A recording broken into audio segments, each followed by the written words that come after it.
Guys, good morning. आज मैं आपको चैप्टर नंबर 10 जीने की कला समझाने जा रही हूँ। उसके पहले आप सब जो है इसके जीने की कला के लेखक के बारे में जानकारी प्राप्त कर लो कि जीने की कला के लेखक का नाम क्या है। पर मौलाना अबुल कलाम। कौन है? मौलाना अबुल कलाम। कौन है? मौलाना अबुल कलाम। अब्दुल कलाम नहीं, अबुल कलाम। ये जो है मौलाना अबुल को हम आज़ाद स्वतंत्र भारत के प्रथम जो है शिक्षा मंत्री रहे हैं। जाने माने शिक्षाविद चिंतक मौलाना अबुल कलाम आज़ाद स्वतंत्र भारत के प्रथम शिक्षा मंत्री थे। वे प्रखर विद्वान एवं अरबी फारसी के ज्ञाता थे। इनको अरबी फारसी बहुत अच्छे ढंग से आती थी। साहित्य के क्षेत्र में आप ललित और चिंतात्मक निबंध लेखन के रूप में जाने जाते हैं। आपकी दृष्टि मनुष्य सर्वश्रेष्ठ प्राणी है जिसे अन्य सजीव से अलग तरह से रहना चाहिए। जीने की कला एक आवश्यक कला है। जीने की कला क्या है? एक आवश्यक कला। व्यक्ति को इस कला से भली भांति परिचित होना चाहिए। उसे चाहिए कि जीवन की भली भांति जिए। मरते मरते नहीं जीना चाहिए और मृत्यु के बारे में कभी सोचना ही नहीं चाहिए। हमारे जीवन में हरियाली की आवश्यकता है, सूखीपन या बंजरता की नहीं। खिले हुए पुष्प, बहते हुए झरने, गाते पक्षी और बहती हवा आदि देखकर मनुष्य जो है प्रसन्न होता है। तो ऐसे होना हमें चाहिए। लोग सदा इस खोज में लगे रहते हैं कि जीवन को बड़े बड़े कामों के लिए काम में लाएं। लोग ये सब खोजते रहते हैं कि हमें जीवन में कैसे काम करें कि लोग जो है बड़े बड़े काम करना चाहिए, मगर वे नहीं जानते कि यह सबसे बड़ा काम खुद जीवन है। सबसे बड़ा काम क्या है हमारा? खुद जीवन। खुद जीवन, बराबर। तो अर्थात जीवन को हंसी खुशी में काट देना। जीवन में हंसी खुशी काट देना, यहाँ इससे ज़्यादा सरल कोई काम और नहीं है। जीवन मर जाए काम नहीं है कि मर जाए, और इससे ज़्यादा विकट कोई काम नहीं। जीवन हम अच्छी तरह से जी सकें, जीवन हम जी सके, और मृत्यु है कि हमें इससे मृत्यु जो विकट काम है और जीवन बहुत सरल काम है। जिसने यह मुश्किल हल कर दी उसने जीवन की सबसे बड़ी गुत्थी सुलझा ली। मेरा ख्याल है प्राचीन चीनियों ने जीवन की समस्या को ठीक समझा था। एक प्राचीन चीनी वाक्य में पूछा गया, ये आता प्राचीन चीनी वाक्य में पूछा, क्या पूछा था? दुनिया में सबसे बुद्धिमान आदमी कौन? क्या पूछा गया कि दुनिया में सबसे बुद्धिमान आदमी कौन है? जवाब था, उसका आंसर था, जो सबसे ज़्यादा खुश रहता है। चीनी वाक्य में क्या कहा गया? जो खुश रहता है वही जीवन की समस्या को ठीक ठाक से समझ सकता है। इससे हम चीनियों का जीवन संबंधी दृष्टिकोण समझ सकते हैं। चीनी लोग हमेशा ऐसा कहते हैं कि वो हमेशा खुश रहते हैं। अगर आपने संसार की हर स्थिति में प्रसन्न रहने की कला सीख ली तो विश्वास कीजिए कि आपने जीवन का सबसे महान काम सीख लिया।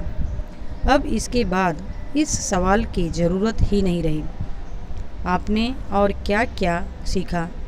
खुद भी खुश रहिए और दूसरों को भी खुश होने के लिए उनके चेहरे उदास मत होने दो, मतलब कि उनको कभी भी उदास मत होने दो। फिर दूसरा सेंटेंस है, मेरा लगता है कि थोड़ा सा कट गया है। मतलब लेखक मानता है कि जिसने संसार में जीने की कला सीख ली है वो जीवन का सबसे महान काम सीख लिया है। फिर भी बस एक ज़रूरत रह जाती है खुद को खुश रहने की, और दूसरों को कहे कि वे भी अपने चेहरे उदास न होने दें। फिर आर्दी गीद का विचार। आजकल एक फ्रांसीसी लेखक आर्दी गीद की एक बात मुझे बहुत, यानी लेखक को बहुत भाई क्या, जो उसने अपनी बीती ही लिखी। अपनी बीती मतलब कि बायोग्राफी में लिखा था, खुश रहना केवल एक ज़रूरत नहीं यह एक नैतिक उत्तरदायित्व है। फ्रांसीसी लेखक आद्री गीत ने क्या लिखा? खुश रहना केवल एक ज़रूरत नहीं, यह एक नैतिक उत्तरदायित्व है। मतलब यह कि हमारे व्यक्तित्व जीवन का प्रभाव हम ही तक सीमित नहीं रहता, वह दूसरों को भी पकड़ता है, या यूँ कहिए कि हमारे सुख दुख की छूत दूसरों को भी लगती है। इसलिए हमारा कर्तव्य है कि न आप उदास हो और न दूसरे को उदास। देखो बच्चों, अगर आपके घर में किसी की तबीयत खराब है तो क्या वहाँ सब लोग खुश रहेंगे? नहीं ना। अगर कोई सीरियस मैटर हो गया तो वहाँ सब लोग सीरियस हो जाएंगे।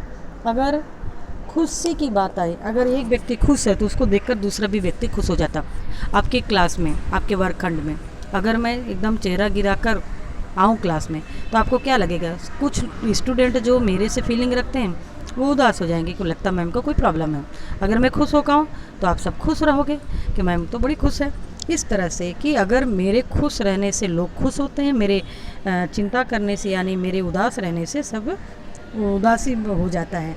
यहाँ पर लेखक यही समझाना चाहता है कि एक व्यक्ति के कारण ही पूरा ये सब इम्पोर्टेंट, मतलब कि ये सब हो सकता है। कोई खुश रहता है, कोई उदास रहता है। समझ में आ रही ना बात मेरी? हाँ, हमारा जीवन एक शीशा घर है। शीशा घर मतलब कांच का बना हुआ है। यहाँ हर चेहरे का प्रतिबिंब एक ही समय में सैकड़ों शीशों पर पड़ता है। अगर एक शीशा हो, हमारा जीवन शीशा के हिसाब से है। जिस तरह के शीशा के सामने हम बहुत सारे लोग खड़े हो जाएं और सबके प्रतिबिंब, सबके फिगर दिखाई देंगे, वैसे हमारे जीवन में कई ऐसे लोग आते हैं, सैकड़ों लोग आते हैं। अगर एक के चेहरे पर भी छाया आ गई तो वह छाया सैकड़े चेहरे पे आ जाएगी। जैसे कि मैंने आपको समझाया कि क्लास में अगर उदास आऊँ तो क्या होगा और खुश होकर आऊँ तो क्या होगा। हम में से किसी आदमी का जीवन उसकी अपनी व्यक्तिगत जायदाद नहीं है। किसी आदमी का जीवन जो है, जैसे मेरा जीवन आपका कोई जायदाद, मतलब आप ऐसा जरूरी नहीं कि आप मेरे खुशी में खुश हों और आप मेरे दुख में दुख हों। हर आदमी पूर्ण संग्रह का अंश है। दरिया में एक लहर अकेली उठती है मगर उस एक लहर में अनगिनत लहरें बन जाती हैं। यहाँ हमारी कोई बात भी सिर्फ हमारी नहीं, हम जो कुछ अपने लिए करते हैं उसमें भी दूसरों का भोग होता है। हमारी कोई खुशी भी हमें नहीं खुश नहीं कर पाएगी। अगर हमारे चारों तरफ उदास चेहरे जमा हो जाएं, हम खुद खुश रहकर दूसरों को खुश करते हैं और दूसरों को देखकर खुश हो जाते हैं, खुद को खुश कर लेते हैं। यानी कि जब किसी को हम दूसरे को देखते हैं तो हम मतलब दुखी है तो दुखी हो जाते हैं, अगर खुश है तो खुश हो जाते हैं। यह अजीब बात है कि धर्म, फिलॉसफी और सदाचार तीनों ने जीवन की समस्या हल करनी चाहिए और तीनों में खुद जीवन के विरुद्ध भाव उत्पन्न हो गया।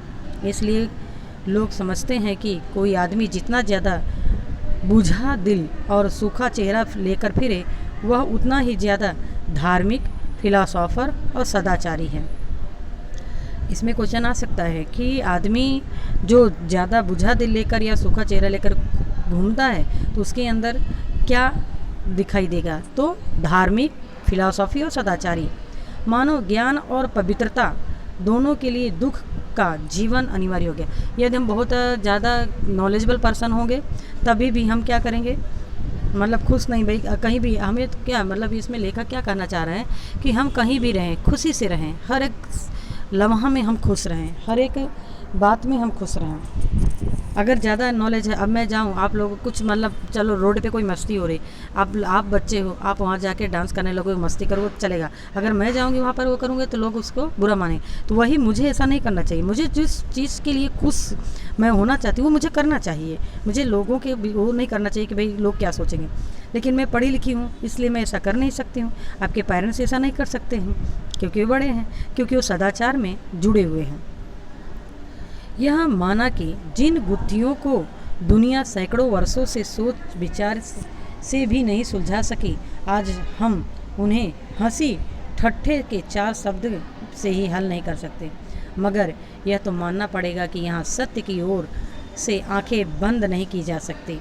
एक भक्त, एक साधु, एक फिलोसोफर का सूखा चेहरा बनाकर हम उस चित्र में खप सकते हैं, जो प्रकृति के विश्वकर्मा हाथों से यहाँ खींच दिया। यानी हमें प्रकृति को देखकर खुश रहना चाहिए, उदासियों को देखकर नहीं। जिस चित्र में सूरज का चमकता हुआ मस्तक, चांद सा हंसता हुआ चेहरा, तारों की झलकती हुई आंखें, पेड़ों का नृत्य, पंछियों का संगीत, बहते हुए पानी की तरंगे, खिलने वाले फूल, फूलों की बहारें अपनी शोभा दिखा रही है, वहाँ हम एक बुझे हुए दिल और सूखे हुए चेहरे के साथ स्थान नहीं पा सकते। ये सब को भले कितना भी हमें हमारी कंडीशन ख़राब हो गई, बट ये ऐसे स्थलों में अगर हम पहुंच गए, बहुत ही नेचर के पास पहुंचते बड़े ही खुश हो जाते हैं हम।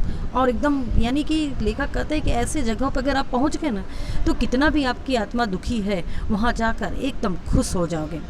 प्रकृति की इस रूप सभा को वहाँ जीवन सज सकता है, तो अपने वक्ष में दमकता हुआ दिल और चेहरे पर चमकती हुई आंखें रखना हो, जो चांदनी और चांद की तरह खिलकर निखर कर तारों की छाँव में तारों की तरह चमक कर फूलों की क्यारी में फूलों की तरह खिलकर अपना स्थान ले सकता है, अपना स्थान ले सकता है। यानी कि चांदनी रात में अगर हम खुश होकर उस चांदनी रात को हम अच्छे से देखें, अच्छे से व्यवहार करें, अच्छे से करें, तो हम एकदम खुश हो जाएंगे। यहाँ पर हमारा चैप्टर जो है कंप्लीट हो गया। अब मैं आगे का करूँगी, PDF भेज दूँगी, आप सब उसमें लिख लेना। अस्तु, प्रणाम।